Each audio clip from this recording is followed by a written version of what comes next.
लहू की धार बह गई पापी तेरे लिए, पापी तेरे लिए। कुर्बानी पूरी हो गई पापी तेरे लिए,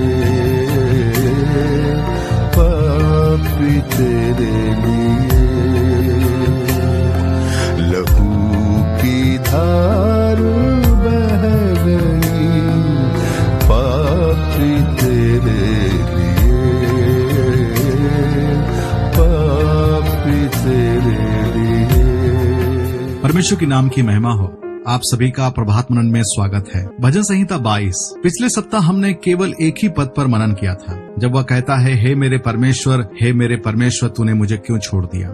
आइए आज हम बाकी बचे हुए पदों पर भी मनन करते हैं। इस भजन को हम 2 भागों में विभाजित पाते हैं। पहला भाग 1 से लेकर के 21 पद तक मसीह की कलवरी क्रूस पर मृत्यु और उसकी प्रार्थना। दूसरा 22 पद से लेकर के 31 पद तक मसीह का मृतकों में से जी उठना और उसकी स्तुति आराधना। उसके 1 पद से लेकर के 21 पदों में हम मसीह को कलवरी क्रूस पर उस दर्दनाक मृत्यु को झेलते हुए पाते हैं, एज ए सफरिंग क्राइस्ट। प्यारो, मेडिकल साइंस कहता है कि इस तरह के दंड के दौरान दंडित व्यक्ति का दर्द उसके चरम सीमा पर हो। उसके प्रत्येक नस खिंचाता है, हड्डी के जोड़ों पर काफी दबाव पड़ता है, जिसके कारण उसमें भयंकर दर्द महसूस किया जा सकता। उसके फेफड़े सही ढंग से श्वास का संचालन नहीं कर पाते, जिसके कारण रक्त संचालन ठीक रीति से नहीं हो पाता। यदि हम ध्यान दें तो मसीह को उसके शारीरिक दर्द से भी ज्यादा हम उसे मानसिक दर्द से कराहते हुए पाते। पद 1 से लेकर के 21 तक यदि हम पढ़ें तो दाऊद इन्हीं बातों का उल्लेख करता है। ये बात तो सच है कि प्रभु यीशु मसीह जब इस संसार में थे तो वे संपूर्ण रीति से परमेश्वर थे, पर हमें ये बात भी नहीं भूलना चाहिए कि वे संपूर्ण रीति से मनुष्य भी थे। जब उन्हें घायल किया गया तो उतना ही दर्द उसने भी महसूस किया जितना दर्द कोई भी आम इंसान उन परिस्थितियों में महसूस कर सकता है, चाहे वो शारीरिक दर्द हो, मानसिक दर्द हो या आत्मिक दर्द। दाऊद अपने इस भजन 22 में मसीह को इन 3 अलग अलग प्रकार के अनुभवों से कराहते हुए दर्शाता है, आत्मिक दर्द, मानसिक दर्द और शारीरिक। पहला आत्मिक दर्द, उसके 1 पद से लेकर के 5 पद तक में दाऊद उसे मसीह को एक आत्मिक दर्द से कराहते हुए दर्शाता। मैं आपके लिए पढ़ देता हूँ। हे मेरे परमेश्वर तूने मुझे क्यों छोड़ दिया। तू मेरी पुकार से और मेरी सहायता करने से क्यों दूर है। मेरा उद्धार कहाँ है। हे मेरे परमेश्वर, मैं दिन को पुकारता हूँ परंतु तू उत्तर नहीं देता, और रात को भी मैं चुप नहीं रहता। हे मेरे परमेश्वर तूने मुझे क्यों छोड़ दिया। परमेश्वर ने उसे त्याग दिया। यह अनुभव प्रभु के लिए सबसे दर्दनाक। पिछले सप्ताह हमने मनन किया था कि कैसे परमेश्वर ने उसे हमारे लिए पाप ठहरा दिया। 2 कुरिन्थियों 5 अध्याय उसके 21 में उसे हमारे लिए श्राप बना दिया। गलतियों 3 अध्याय 13 में एक तरह से कहा जाए तो वो एक पापी इंसान के समान नर्क का सा अनुभव से गुजर रहा था। बाइबल भी नर्क के विषय में यही बताती। नर्क अर्थात मनुष्य का परमेश्वर की उपस्थिति से दूर हो जाना। दाऊद इसी प्रकार से मसीह को आत्मिक दर्द से कराहते हुए दर्शाता है। परमेश्वर की उपस्थिति से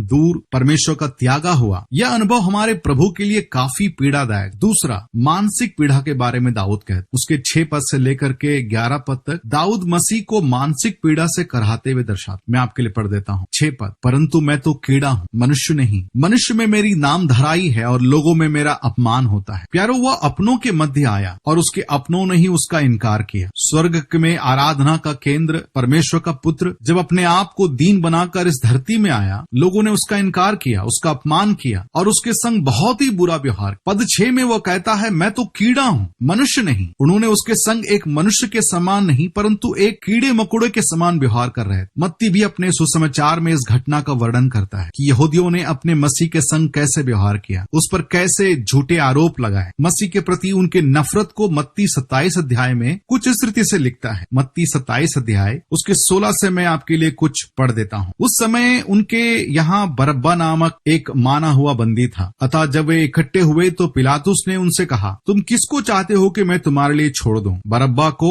या यीशु को जो मसीह कहलाता है, क्योंकि वह जानता था कि उन्होंने उसे डाह से पकड़वाया है। जब वह न्याय की गद्दी पर बैठा हुआ था तो उसकी पत्नी ने उसे कहला भेजा, तो उस धर्मी के मामले में हाथ ना डालना, क्योंकि मैंने आज जो स्वप्न में उसके कारण बहुत दुख उठाया है। प्रधान याजकों और पुरनियों ने लोगों को उभारा कि वे बरब्बा को मांग ले और यीशु का नाश कराए। हाकिमों ने उनसे पूछा, इन दोनों में से किसको चाहते हो कि मैं तुम्हारे लिए छोड़ दूं? उन्होंने कहा, बरब्बा को। पिलातुस ने उनसे पूछा, फिर यीशु को जो मसीह कहलाता है क्या करूं? सबने उससे कहा, वह क्रूस पर चढ़ाया जाए। हाकिम ने कहा, क्यों? उसने क्या बुराई की है? परंतु वे और भी चिल्ला चिल्ला कर कहने लगे, वह क्रूस पर चढ़ाया जाए, वह क्रूस पर चढ़ाया जाए। जब पिलातुस ने देखा कि कुछ बन नहीं पड़ता परंतु इससे विपरीत हुल्लड़ बढ़ता जाता है, तो उसने पानी लेकर भीड़ के सामने अपने हाथ धोए और कहा, मैं इस धर्मी के लहू से निर्दोष हूँ, तुम ही जानो। सब लोगों ने उत्तर दिया, इसका लहू हम पर और हमारी संतान पर हो। इस पर उसने बरब्बा को उनके लिए छोड़ दिया और यीशु को कोड़े लगवा कर सौंप दिए,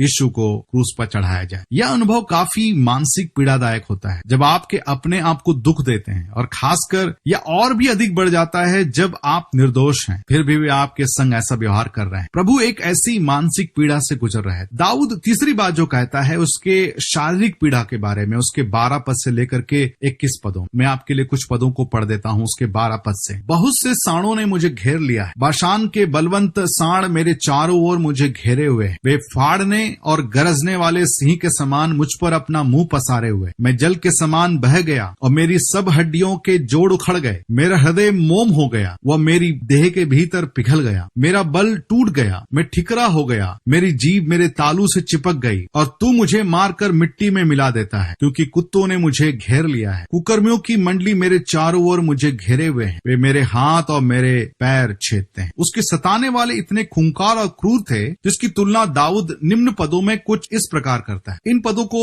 आप अपने बाइबल में ध्यान दीजिए। 12 और 21 पद में लिखता है कि वे बलवंत अथवा जंगली सांड के समान। 21 पद में वो कहता है वो सिंह के समान मुंह पसारे हुए। 16 पद और 20 पद में कहता है उन्होंने कुत्तों के समान मुझे घेर लिया है। मसीह अपने आप को एक छोटा सा कीड़ा कहता है जो असहाय और कमजोर प्राणी है और अपने विरोधियों की तुलना इन खूंखार जानवरों से करता है। यशायाह भविष्यवक्ता की पुस्तक में मसीह के शारीरिक पीड़ा का काफी विस्तार से वर्णन करता है। यशायाह 52 अध्याय उसके 14 में लिखता है, जैसे बहुत से लोग उसे देखकर चकित हुए, क्योंकि उसका रूप यहाँ तक बिगड़ा हुआ था कि मनुष्य का सा ना जान पड़ता। उसकी सुंदरता भी आदमियों की सी ना रह गई। यशायाह 50 अध्याय 6 में ऐसा लिखा हुआ है, मैंने मारने वालों को अपनी पीठ और गालमोछ नोचने वालों को अपने गाल किए। अपमानित होने और उनके थूकने से मैंने मुंह ना छिपाया। यशायाह 53 अध्याय और 5 पद में यूं कहता है, वह तुच्छ जाना जाता और मनुष्यों का त्यागा हुआ था। वह दुखी पुरुष, रोग से उसकी जान पहचान थी और लोग उसे मुंह फेर लेते थे। वह तुच्छ जाना गया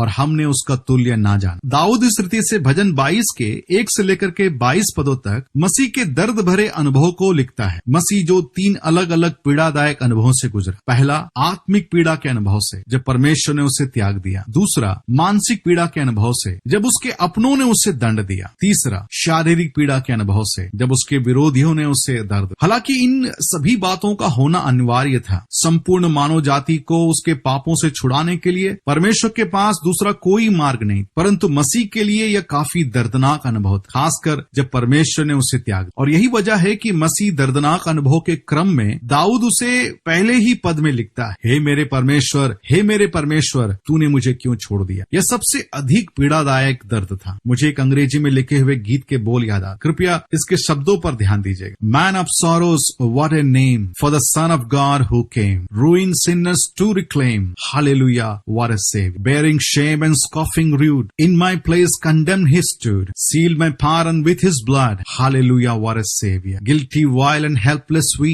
spotless lamb of God was he, full redemption can it be, hallelujah, what a save। दाऊद केवल मसीह के दुख और दर्द को लिखकर इस भजन को समाप्त नहीं करता, परंतु 23 से लेकर के उसके 31 पद में उसका विषय बिल्कुल बदल जाता। कृपया इन पदों पर ध्यान दीजिए। 23 पद, हे यहोवा के डरवैयों उसकी स्तुति करो, हे याकूब के वंश तुम सब उसकी महिमा करो, हे इज़राइल के वंश तुम उसका भय मानो, क्योंकि उसने दुखी को तुच्छ नहीं जाना और ना उससे घृणा करता है और ना उससे अपना मुंह छिपाता, पर जब उसने उसकी दुहाई दी तब उसकी सुन ली। बड़ी सभा में मेरा स्तुति करना तेरे ही ओर से होता है, मैं अपने प्राण को उससे भय रखने वालों के सामने पूरा करूंगा। दाऊद के इस भजन में 1 से लेकर के 22 पदों में उसका विषय मसीह का प्रार्थना है जब वह पीड़ादायक अनुभव से गुजर रहा था। लेकिन 23 पद से लेकर के 31 पदों में उसका विषय मसीह की स्तुति और आराधना है जब परमेश्वर ने उसे मृतकों में से जिलाया।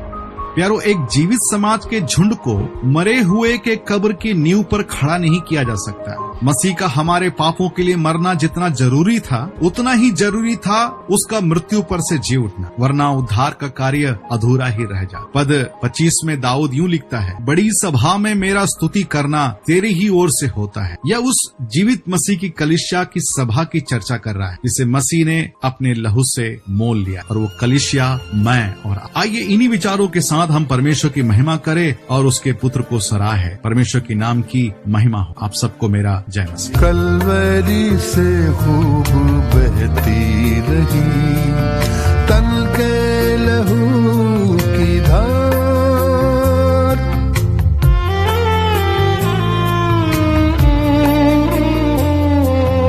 वो लहू न था अमृत और प्यार, उस प्रेम की तुलना नहीं सारे संसार में, उस प्रेम की तुलना नहीं सारे संसार में। पापी तेरे लिए